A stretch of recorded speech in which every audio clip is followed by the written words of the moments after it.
Hey guys, welcome back to pan India talks. So Mahesh Babu and Trivikram గారి combination లో వస్తున్న movie Guntur కారం ఎర్రగా ఘాటుగా కనిపిస్తుంది. ఫైనల్ గా ఇవాళ రిలీజ్ అయింది. సో అసలు ఆ మూవీ ఎలా ఉంది, ఫ్యాన్స్ ఎక్స్పెక్టేషన్స్ రీచ్ అవుతుందా లేదా, మెసేజ్ ఉందా లేదా, ఇవన్నీ మనం ఈ రివ్యూలో మాట్లాడుకుందాం. సో వీడియో ఎండ్ వరకు చూడండి, మిస్ అవ్వకుండా. So let's roll the intro.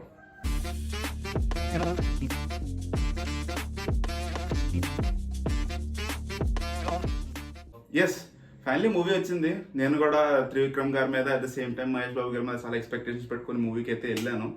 But then movie ఎలా ఉంది అయ్యా అని మీరు అడిగితే నేను మూవీ అయితే యావరేజ్ ఉందంటాను.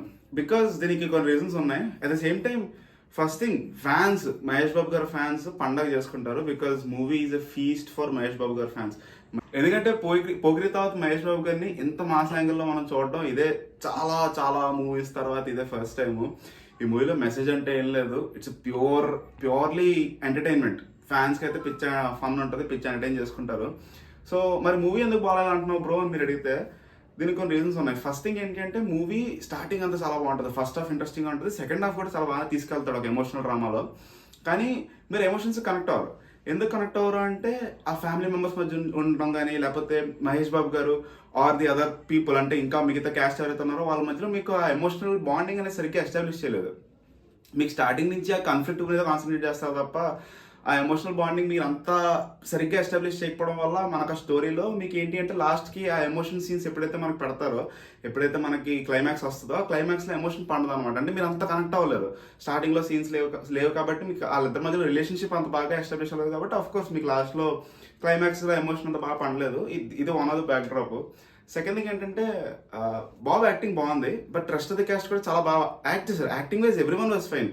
మీనాక్షి గారు అవనివ్వండి, లేకపోతే రమ్యకృష్ణన్ అవనివ్వండి, శ్రీలీల అవనివ్వండి, అందరూ బాగా చేశారు. కానీ నాకు ఏమనిపించిందంటే స్క్రీన్ ప్రెసెన్స్ చాలా తక్కువ ఇచ్చారు. రమ్యకృష్ణన్ గారిది మీకు క్లైమాక్స్లో ప్రాపర్ స్క్రీన్ ప్రెసెన్స్ వస్తుంది అనమాట. ఆవిడకున్న ఒక 15-20 మినిట్స్ స్క్రీన్ ప్లేని, స్క్రీన్ టైంని చాలా బాగా యూటిలైజ్ చేశారు.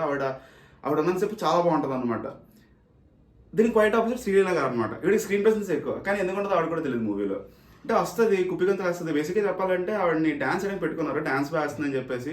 సర్లే ఒత్తి డాన్సర్గా పెట్టుకుంటే బాగోదు కదా అని చెప్పి మధ్యలో ఏదో చిన్న రోల్స్ ఇచ్చి అటు ఇటు. తెలిసిందే కదా త్రివిక్రమ్ గారి గురించి, అజ్ఞాతవాసులో 2 హీరోయిన్లు పెట్టి దొబ్బెట్టాడు, ఇక్కడ అలాగే 2 హీరోయిన్లు పెట్టి దొబ్బెడదాం అనుకున్నాడు, బట్ అంత దొబ్బెట్టలేదు అనమాట. So it was okayish, but still Meenakshi Chaudhary గారు పాప ఆవిడ ఎందుకు పెట్టి రావడానికి కూడా తెలియదు. ఒక 2-3 డైలాగులు అంటే మూవీలో అటు తిట్టి ఇది వాటర్ తాగడం లేకపోతే మందు పడడం తప్ప ఇంకేముండదు ఆవిడకి మూవీలో రోల్స్.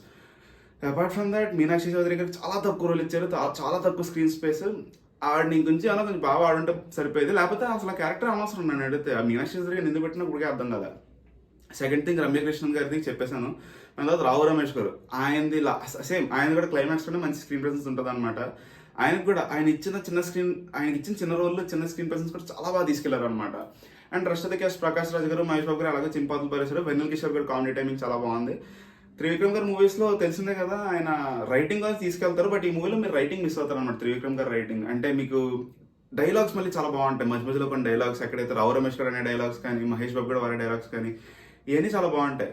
బట్ దెన్ మీరు ఆ క్లాసిక్ త్రివిక్రమ్ రైటింగ్, ఆ క్లాసిక్ గురూజీ రైటింగ్ ఉందా అంటే యూల్ మిస్ దట్ పాయింట్ అనమాట. మూవీ చూస్తున్న చెప్పి ఇది గురూజీ అనే తీశారు, ఇంకెవరైనా స్టోరీ తీసుకొచ్చి గురూజీ యాక్ట్ చేస్తారా అనిపిస్తుంది మీకు. Rest of that okay. ఇంకా మ్యూజిక్ గురించి మాట్లాడుకుంటే తమన్ అన్న కొంచెం డిసప్పాయింట్ చేశాడనే చెప్పాలి. మీకు కొన్ని సీన్స్లో అసలు బీజిఎం హై రాదు. ఇంకా చెప్పాలంటే కొన్ని సాంగ్స్ బాగుంటాయి. దమ్మసలా సాంగ్ చాలా బాగుంటుంది, at the same time Guntur కారం సాంగ్ బాగుంటుంది. ఇంకా మిగతా సాంగ్స్ వైజ్ బాగుంది, బట్ దెన్ బీజిఎం మాత్రం మీకు అంత ఫీల్ రాదు.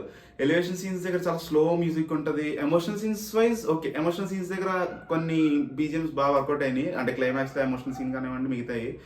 బట్ దెన్ మీకు ఆ ఎలివేషన్ సీన్లో బాబుని ఎక్కడైతే మనం అబ్బా బాబు అని చూస్తామో అలాంటి సీన్లు అన్నీ మాత్రం కొంచెం తమను హ్యాండ్ ఇచ్చాడని చెప్పాలి. ఇంకా రెస్ట్ ఆఫ్ దట్ సినిమాటోగ్రఫీ అవనివ్వండి, లేకపోతే బాబుని చూపించే స్టైల్ అవనివ్వండి, మిగతా అన్నీ was very nice, very well worked out. But the only thing is ఈ స్టోరీ అంత స్ట్రాంగ్గా లేకపోవడం వల్ల నార్మల్ ఆడియన్స్ నచ్చపోవచ్చు, బట్ బాబ్ ఫ్యాన్స్ మాత్రం పిచ్చా ఎంజాయ్ చేస్తారు. సో అసలు యాక్చువల్లీ ఈ మూవీ ఎందుకు వర్కౌట్ అవ్వట్లేదు, ఎందుకు అందరికీ ఎక్కట్లేదు అన్నదాన్ని మేము ఒక సపరేట్ వీడియో చేస్తున్నాం. For that video stay tune to our channel. This was the review guys, Guntur కారం. ఓవరాల్గా నేను మూవీ రివ్యూ ఇవ్వాలనుకుంటే ఇంకా దీంతో పాటు సైందో వచ్చింది, హనుమాన్ వచ్చింది, గుంటూరు కారం వచ్చింది. So if you're fan of Mahesh Babu మీరు తప్పకుండా గుంటూరు కారం వెళ్తారు. లేదు అనుకుంటే మా ఛానల్లో మిగతా మూవీ రివ్యూస్ కూడా ఇచ్చాం, అవి చూసి మీరు డిసైడ్ అవ్వండి ఏ మూవీకి వెళ్తే మీ వీకెండ్ వర్కౌట్ అవుద్దో. So this was review about the movie Guntur Kaaram guys. Thank you. Stay tune for another review.